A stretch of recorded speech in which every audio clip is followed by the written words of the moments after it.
आज आपके लिए गर्मियों की बहुत ही खास रेसिपी और सिर्फ एक कच्चे नारियल से बनने वाली एक ऐसी रेसिपी लेकर के आई हूँ जिसे आपने शायद पहले कभी नहीं बनाया होगा। और इस वीडियो को देखने के बाद आप इसे ज़रूर बनाओगे, क्योंकि ये एक ऐसी मिठाई है जो घर के बच्चे से लेके बड़े तक सभी को बहुत ज़्यादा पसंद आते हैं और इतने ज़्यादा माउथ मेल्टिंग है कि मुंह में जाते ही ये घुल जाते हैं। बहुत आसानी से बहुत ही कम टाइम में ये बनकर तैयार होते हैं और गर्मियों में ये आपको बहुत ज़्यादा राहत देगा। तो उम्मीद करती हूँ आपको वीडियो बहुत ज़्यादा पसंद आएंगे। Hey everyone, welcome to my channel. How are you? Hope you all are doing very well. इस रेसिपी को तैयार करने के लिए हमें एक बड़े साइज का नारियल चाहिए। नारियल को इस तरह से ले लें और इसके पीछे वाले जो ब्राउन पोर्शन होते हैं उसे हमें छील करके निकाल लेनी है। अब इन नारियल को छोटे छोटे टुकड़ों में काट लें। जितने छोटे टुकड़ों में आप कट करोगे उतने अच्छे से ही ये मिक्सर जार में ग्राइंड हो जाते हैं। अब इसे एक कटोरी से मेजर कर ले। तो मेजर करके मैंने देखा तो 2 कटोरा ये नारियल था, क्योंकि बाद में इसी मेजरमेंट के हिसाब से हमें पानी इसमें ऐड करनी है। अब सारे नारियल के टुकड़े को मिक्सर जार में ट्रांसफ़र कर दें और बिना पानी के ही इसे सूखा ग्राइंड कर ले।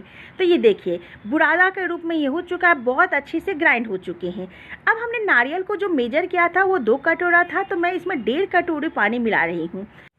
पानी ऐड करने के बाद फिर से मैंने ढक्कन लगा करके एक बार इसे ग्राइंड कर लिया।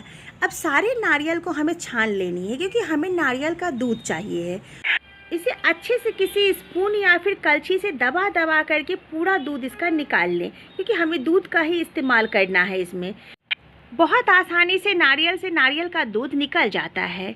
बाद में मैंने इसे टच करके देखा तो इसमें बहुत ज़्यादा मॉइस्चर मुझे लगे, तो लगा कि और दूध निकल सकता है। तो मैं इस तरह कपड़े में डाल दी और पोटली बना करके इसे प्रेस करते हुए इसके सारे दूध को निकाल ले रही हूँ। आप स्टार्टिंग में भी ये काम कर सकते हो। तो आधा लीटर से थोड़ा ज़्यादा ही दूध निकला है। अब जो नारियल की ये रेस्ट पार्ट बचे हुए इसे बिल्कुल भी ना फेंकें। इसका ग्रेवी के रूप में इस्तेमाल कर सकते हैं, चटनी बना सकते हैं, इसे फ्रिज में स्टोर करके रख लें। अब नेक्स्ट स्टेप की तरफ आगे बढ़ते हैं। तो इस कोकोनट मिल्क में मैंने 4 टेबल स्पून चीनी ऐड किया है। तो एक बड़ी साइज़ के नारियल में 4 चम्मच चीनी काफ़ी होते हैं। इसे अच्छे से मिक्स कर लें। इसके बाद 4 टेबल स्पून ही हमने कॉर्नफ्लोर लिया है और उसमें थोड़ा सा नारियल का दूध डाल करके इसका स्मूथ सा हम इसका एक घोल तैयार कर लेते हैं। ध्यान रखें लम्प्स बिल्कुल भी नहीं रहने चाहिए इस घोल में। अब इस पेस्ट को भी हम इस कोकोनट मिल्क में ऐड कर लेंगे। अभी मैंने गैस पर इसे नहीं रखा है।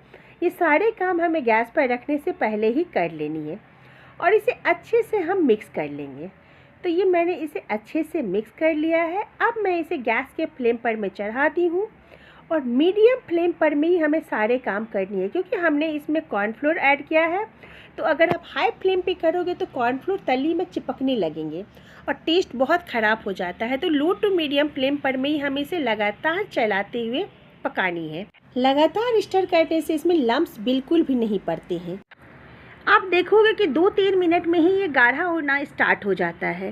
तो इस तरह से आप लगातार चलाते हुए इसे कुक करें। अब किस स्टेज पर हमें पता चलेगा कि कुकिंग प्रोसेस को हमें स्टॉप करनी है, तो आप इस कलछी से इस तरह से गिराओगे तो ये एक लाइन में गिरेंगे, और अगर कलछी के पीछे उंगली से मार्क करोगे तो मार्क्स एज इट इज रहेंगे। निशान क्लियरली विजिबल है, क्योंकि बैटर इधर से उधर नहीं फैल रहा है। अब हमें गैस के फ्लेम को ऑफ कर देनी चाहिए। टोटल कुकिंग प्रोसेस में 8 से 9 मिनट का टाइम लग जाता है। अब एक केक टिन या फिर कोई भी कंटेनर जिसमें आप सेट करना चाहते हो उसे अच्छे से ग्रीस कर लें। आप चाहो तो इसे छोटे छोटे कटोरों या फिर पेपर कप में भी सेट कर सकते हो। आप कंटेनर को घी या फिर बटर से ही ग्रीस करें। आप रिफाइंड ऑयल वगैरह इसमें यूज ना करें। अब गर्मा गर्म ही इस मिश्रण को हमें ट्रांसफ़र कर देनी है ग्रीस किए हुए कंटेनर में। इसके बाद इसे टैप टैप करके एकसार कर लें और रूम टेम्परेचर पर आने के बाद 3 से 4 घंटे फ्रिज में रख दें। फ्रिज में सेट करते हुए इसे 3 घंटे हो चुके हैं। 3 घंटे के बाद मैं निकाल ली हूँ। बहुत अच्छे से सेट हो चुका है ये। अब देखो मैं टच करके भी देख रही हूँ, हाथ में बिल्कुल भी नहीं लग रहे हैं। अब हल्के हाथों से आप इस तरह से इसे लूज कर लें और इसे किसी प्लेट पर में पलट दें। इसे डिमोल्ड करने के लिए आपको किसी चाकू, छुरी, चम्मच की ज़रूरत नहीं है। ये बहुत ही आसानी से डिमोल्ड हो जाते हैं। देखिए कहीं से भी कटे फटे नहीं है, बहुत ही स्मूथ सा ये निकला हुआ है। तो बहुत ही आसानी से ये मिठाई बन करके तैयार हो जाते हैं। अब आप इसे जैसे चाहे वैसे गार्निश कर सकते हो। तो मैंने थोड़े से डेसिकेटेड कोकोनट को ऊपर स्प्रिंकल कर दिया। थोड़े से केसर वाले दूध थे मेरे पास, वो मैं बीच में ऐड कर दी हूँ। और थोड़े से पिस्ता से मैंने इसे गार्निश कर लिया है। और ये देखिए मन चाहे शेप में आप इसे कट कर सकते हो जैसे चाहो। तो मैं इसे कट कर ले रही हूँ। कितनी ज़्यादा मक्खन की तरह ये कट रहे हैं। बहुत ही माउथ मेल्टिंग मिठाई अगर किसी को बोला जाता है तो यही मिठाई है। एकदम रुई की तरह बने हैं। आप इसे एक बार ज़रूर ट्राई करिएगा और इस गर्मी में ये ठंडी ठंडी नारियल की मिठाई आपको बहुत ही राहत देगी और आपकी आत्मा तक तृप्त हो जाएगी।